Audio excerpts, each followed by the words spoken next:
So thank you for the introduction. Super excited to be here to talk about all of the work that we're doing at Sirhan. So I don't know if anyone here is a Bravo fan. Does anyone watch $1 Million Listing New York? Okay, cool, yes. I got some homework for the rest of you. Bravo is the network, $1 Million Listing New York is the show. Season 9, episode 1, if you see me and this guy up there, you're watching the right show. Essentially, what we do at Sirhan, we are a luxury brokerage in New York City. So we sell luxury residential real estate, and we are 1 year old. We just founded this brokerage, and I was lucky enough to be on the founding team. Here's my clicker. So that's Ryan Sirhan. He is the #1 broker in New York City, the most competitive real estate market in the world. One of the top in the country, and I would say by extension, one of the top in the world. And I'm lucky enough, like I said, to be on this team and to have grown this business with him. And one of the key ways that we've done that is through community, which I'm going to talk to you about today. So a little bit more about us at Sirhan and our followership, just so that you know that I'm up here for a reason and I really know what I'm talking about with growing an audience. We are very popular, I think, by what Chris just shared with us. We are one of those, 23,000 that have over 1 million followers across the board. So feel free to follow us everywhere, jump that number up. But specifically what I want to talk to you today about is a division under the Sirhan brokerage. So I work with Sirhan Ventures. We handle all of the IP product monetization. So that is our thought leadership, it's our courses. We primarily service salespeople, primarily real estate agents, and we teach them how to sell better to earn what we call limitless livelihood, which is really just creating your own life for yourself through mastery of sales and whatever achievement means to you. And our Salt Lake Sirhan community is something that I've built up from the ground with my team. And this is what we've been able to accomplish in the 2 years that we've been running the program, which, yes, is 1 year longer than we've had the brokerage. So we have about 8,000 course members, community members for Salt Lake Sirhan worldwide. We're in 109 countries. All of the time zones are represented, which is a challenge as a community manager doing programs, but we're represented across all time zones. And this is the one I'm most excited about, which I'll talk to you about today a little bit more in depth. We have passed over $48 million in referral business just amongst our community members. I'm going to say that one more time for the camera, $48 million in referral deals. And I'll talk to you about how we've been able to build up that community. These are some of our members in our Salt Lake Sirhan community space. And I'm going to kind of talk a little bit through our strategy, but I want to keep in mind that what we do really is we create a family, right? I want you to think of community very separately from social media, where we're kind of reaching the masses. Yes, we're talking about where we can provide value and we're trying to speak to a wider audience there. What we're doing is we're creating levels, we're creating smaller subgroups of people who are incredibly engaged with our brand. And we create these smaller subgroups through community so that we can also invest back into their success. And these are just some of those community members that I very lovingly call the Sirfam at one of our dinners that we've recently hosted. So what is community? If you haven't heard of this topic, that's okay. It's still relatively new, and it's not community in the sense that you might be thinking of it. And it's also not social media. I want you to think of community separately from social media. There's a difference between building an audience and building a community. I'm going to talk to you about how you can do that. Community has a capital C. It's concrete, it allows response, it has a platform, it's interactive, trackable, allows opt-in and opt-out, and it's leveled. So concrete is essentially saying that if we have a community, we know what that community's purpose is, right? It's a smaller subgroup of our audience, and we know what we're doing with them. There's specific programs, there's specific benefit to them, there's specific benefit to us as a business. Allows response. Now, if you're following someone on social media, right, whether it's Instagram, Twitter, or Facebook, you're likely not having a one-to-one conversation back with that person, and you're likely not having a one-to-one conversation back with other followers unless you've created your own sub-community, right? So having a community means that we're allowing response. We're facilitating a relationship from the brand perspective with your community members, and we're providing them the opportunity to chat with us, basically, to be involved in that community development, to be involved in our brand development. A place and a platform. Has anyone heard of the term third space? Okay, no problem. I'm going to explain it to you. So I want you to think of a place that you go that's separate from work and that's separate from home. Your third space is somewhere where you feel like you're at work or you feel like you're at home, somewhere that you belong, but it's completely separate. Essentially what we're creating from a community perspective, and for me, digital, is a digital third space for my community members to congregate, learn from one another, grow together, and have conversations around our brand and around our programs. So that's what place and platform means. You're creating a space, whether it's in person, right? For us right now, we're in somewhat of a third space. We're all, by some extension, part of the Binghamton University family, right? For us, it's using social media tools to create that digital third space so we have a place specifically for our Salt Lake Surrogate community. It's also interactive. So this is where that specific programming comes in, right? So I'm engaging my community members around my brand. I'm facilitating relationships, again, one-to-one with my brand through specific engagement opportunities within my space. It's very interactive. It's trackable, which means that I can plead a case back to my exec team about the impact that my community has on our business goals. But it's also trackable where I can see how we're performing and the programs that we're running are impacting either the business or just overall engagement of my community. It allows opt-in and opt-out. So one of the key differentiators of social versus community is that there is a very clear opt-in, right? For social, yeah, I can go give someone a follow. There's a little bit more intent behind being part of a community, right? So for us, we have a gate in front of our digital community.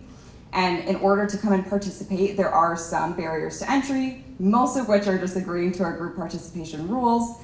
But you do have to willingly say, yes, I want to be here, I want to be engaged with this brand, I want to network with other people who are engaged with this brand, sign me up. You also have a way to get out of that, right? So you don't ever want to imprison your community. You have to have opt-in and opt-out. And then there's also levels, which is what I touched on a little bit in that previous slide with our mastermind dinner attendees. But there's a way that you can continue to grow within your relationship with that brand through your community experience, right? So I have my brand new community members who have just joined, and then I have my community members who take on a bit more responsibility in that space. And I'll talk about how we can really leverage and work with those specific individuals in a little bit here. So community has a capital C, remember that. This is a definition of a community that I really stand by for my friends at ComSor. They are a leading community management platform. They say that because all communities are built with people, they're only effective, even for the biggest brands, when they have value from the perspective of the community members. So essentially what we're doing is we're taking those hyper-engaged customers, or for us, students, people who are interested in spending more time with our brand. We're creating a relationship with them, and then we're learning from them about how we can provide value, but we're also gaining value back from those specific members. It's a value exchange. And without that, you don't have a community, you have an audience. You have someone you're talking to, not someone you're building with. So I'm going to talk a little bit about how you can create a business case for community and also what a community can do for your business in terms of just general engagement, profitability, whatever it may be. There are five ways that a community can impact your business up here that I'll talk a little bit more in depth about. So first we have customer support. We also have product research, growth and brand recognition, user engagement and retention, and then kind of at the cross of all of those things, we have brand advocacy, which means that we're building more and more people who are in strong support of our brand, who want to go talk about our brand, who want to recruit more people to come in and spend time in our community with our brand. And that's essentially really what we're driving toward with a community strategy, is building more brand advocacy, but you can do it using all of these areas of focus. One thing that I do want you to keep in mind is that you can't do all of them at once. You can, but you can't really focus on all of those things at once. So community strategy will always lean toward what your biggest business objective is. But community absolutely impacts all of these areas of the business. And up here, I also have some identified teams within a business or focuses within a business. where your community will be best serving. So if your community team sits under product and customer experience, you're likely going to be focusing on leveraging that community to build, to support your customers or to do product research. And if your community sits under marketing and content, you're definitely focused on growth and brand recognition, or you're also focused on user engagement and retention. So I'm going to go into a couple cases of some big companies that you might recognize who have used community and have leveraged it in one of those 5 ways. And I want, again, to keep in mind that brand advocacy is always growing if you're doing this correctly. So the first one, and honestly most of my examples because I am fully obsessed with the Salesforce community strategy. Erica Kuhl was the head of community. She now does independent consulting, but she built the Salesforce community into what it is today. If anyone is a Salesforce trailblazer, you might recognize her name, but here are some of the things that they did really, really well, and I'll tell you how that relates back to these business cases as well. So in the Salesforce MVP program, they generated a whopping 5 to 7% of Twitter mentions, right? So that might seem like a low number, but to generate all of 5 to 7% of all of the mentions of Salesforce on Twitter, that tells me that my community, my most engaged members, right, my MVPs, are starting conversations. That's huge. That's brand advocacy, right? So if I am investing back into my members and really building the value for them, building the value in that community experience and how we're working together, then I know that they're going to heavily impact my brand advocacy, how my brand is, communicated to people who might not yet be involved, and that's a huge investment for me, right? I obviously want that. This is word of mouth advertising, which everybody really loves because most of the time it's free. A next one that they did really well, the community answers about 80% of incoming questions, and the support reps wait 24 hours before they clean everything up. Now, this is incredibly important because what I'm understanding by this statistic is that my community members are empowered to work as my support team. That saves me as a business, representative, as a business owner, as someone involved in the support community of a business. That saves me the investment in having full-time staff that's going to come and go through all of these questions. Plus, it also tells me that I'm doing a great job educating my customers on their brand experience, especially if I am software as a service or a product where I need to continue pushing education. This was incredibly important for Salesforce and something that I also really focus on in the Salt Lake Sirhan community, because Salesforce is a tool. If anyone out here has used Salesforce as a CRM, it's pretty complex, right? So they built their Trailblazers community all around learning how to use and leverage Salesforce. And what they had been able to do by really engaging that community is support incoming customers with questions. They would post them in the community. Really excited, knowledgeable MVPs came to the rescue of that person, answered that question, and it took a load off of their actual in-house support team who could then hop in if something was a bit more complex. So that's a huge business case.